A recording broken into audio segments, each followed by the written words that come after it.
She's the CEO of home, culture, and community. The reason I position that is because then if she was the CEO of the Target Corporation of Walmart, you would respect her a certain way, would you not? You would assume she has the power to make particular decisions, would you not? You would assume that she can make as much money for you as you need, would you not? So why would you engage with her any different when you encounter her in home, culture, and community? What do I mean by that when I talk about the way that you future-proof who we are as a society and as a culture as a whole? First of all, she's the beginning of civilization. She's been the lifeblood of civilization.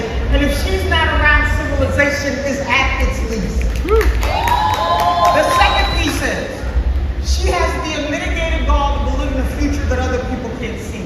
Black women have been seeing what's coming for their entire existence. And they believe it because they actually bring it to life. Thirdly, nobody will give you a straight message like she will. Why is that important? Because the future requires that we don't sit down looking at the world through rose-colored glasses. The future requires that we have honest conversation like the one that just happened about reparations, and then take action to do something about it. And I've never heard a person talk so straight, but do everything in their power to fix it than Black women. What she also has the capability to do is she is the person who has a contract with every part of society. Entertainment, politics, your neighbor, your church, your children, her parents. There's nobody who does not listen to her. And if you've ever seen a Black woman trying to say something and somebody's not listening to her, you quickly watch her get the person to listen to her. Secondly, she's got a ton of relationship capital. She is the only person who can get to every room that exists. If you don't believe me, look at what we did to politics, look at what we do to entertainment, look at what we do to community, look at what we do to family, look at what we do to fashion, look at what we do to beauty, look at what we do to hair, look at what we do to finances, look at what we do. Look at what we do. What she also will do is provide you with the intrusive insights. The intrusive insights that remind you that although we are where we were, we're not where we need to be. And so when she sits at the forefront of the conversations about the health of our children, the health of our communities, the equity necessary to be an entrepreneur, the fact that economic inclusion should be a human right, the reality that she is the revolution and the revolution must be financed, then you start to understand the power that she has. And then what happens when you activate that in a way that respects her like the CEO that she is? And what you start to see manifest is an advocacy for Black, an advocacy for society that has people wondering what the hell did we miss when she starts to turn things around like the election in 2020. When she starts to take her stance in entertainment and the value of the Kleenex she sneezed on becomes $1 million.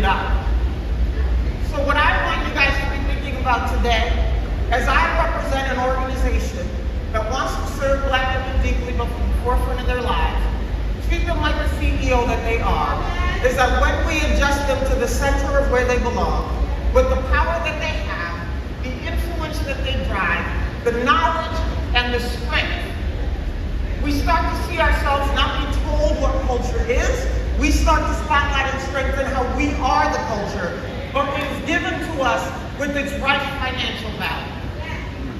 We also start to be the place where you see equity come to life, not because we're at a deficit, and not because we're a charity.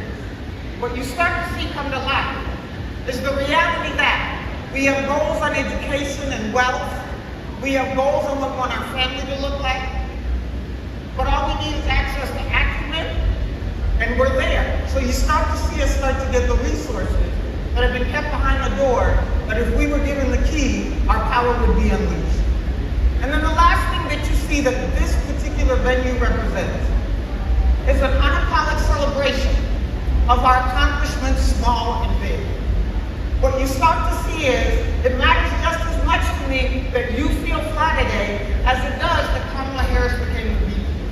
And what we start to do is have a community gathering that celebrates being Black, Black, Black, Black, agnostic of who else is invited.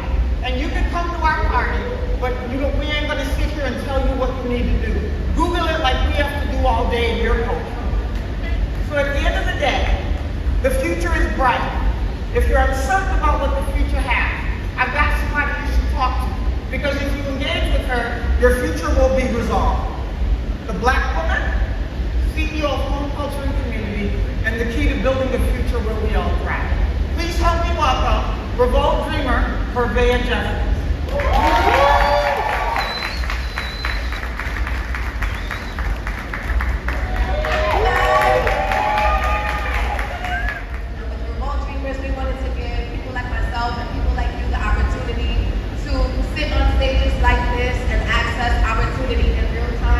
With women as brilliant as this one sitting next to me. So I'm Corvea Jeffries. I'm a strategist here at REVOLT. So you see me walking around the summit. Feel free to come up and say hi anytime. And let's get into these questions. Sounds good. So my first question to you, based on everything that you said, you talk a lot about Black women being the voice that needs to be listened to.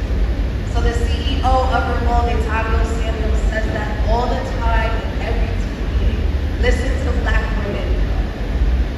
If everyone's listening to us, we have to be as authentic as possible. You have a framework of authenticity, the architecture of authenticity. Can you share that with the people in the room? I would happily talk about it. I'm going to modify your question just a little bit. I don't think we struggle with Black women being listened to. I think we struggle with the fact that they have the power to bring to life everything that comes out of their mouth. And what typically happens is people say, listen to Black women, they listen, and then they go in the corner and try to do it without her. You can't accomplish the mission without the visionary.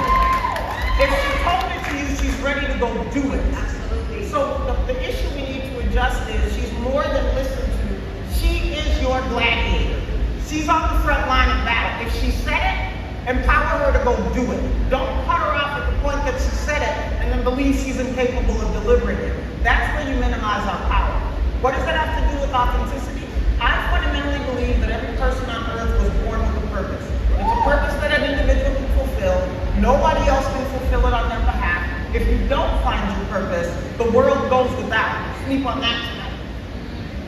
And so for me, if you combine this idea of everybody having a purpose, and we live indignantly in service of that purpose, and we are literally sitting here and letting that purpose guide our decisions. That purpose is what helps us to believe that we can change the world.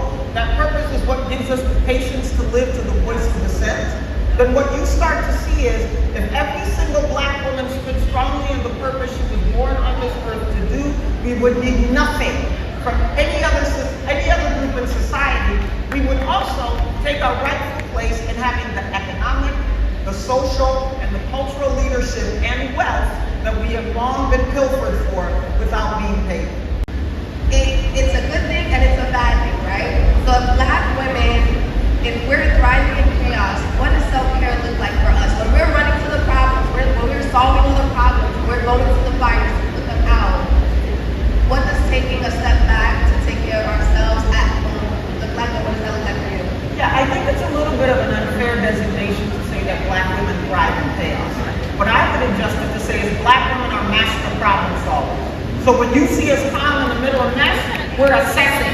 That's about to happen, that's about to happen, that's about to happen, I'm cutting this off, I'm going over there, get your son, put that down, right? We're normally doing an assessment of the landscape to solve for the things that are about to happen in 5 minutes. That's part of our gifting. So we don't thrive in chaos, we organize it. We resolve it.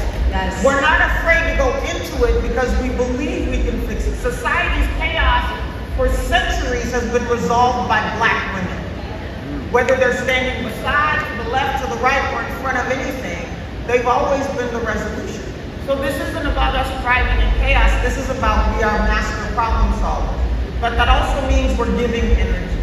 We're giving a lot of ourselves to be able to do that, because a lot of times people are looking to the Black woman to be the problem solver. So there's a Black woman named Audre Lorde that has a quote that I live by. And she says, self-care is not an act of self-indulgence. It is an act of self-preservation, and that is political warfare.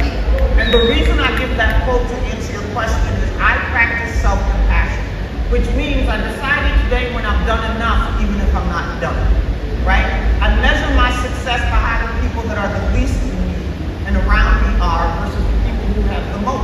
which allows me to apply my energy to the right places.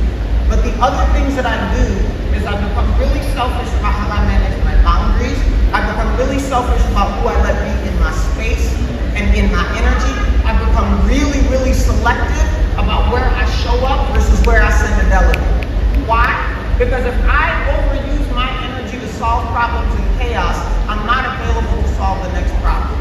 And because we as Black women are so critical to that circle, us caring for ourselves allows us to continue to use our superpower in settling chaos so that society can thrive. You overwork yourself, you're not available the next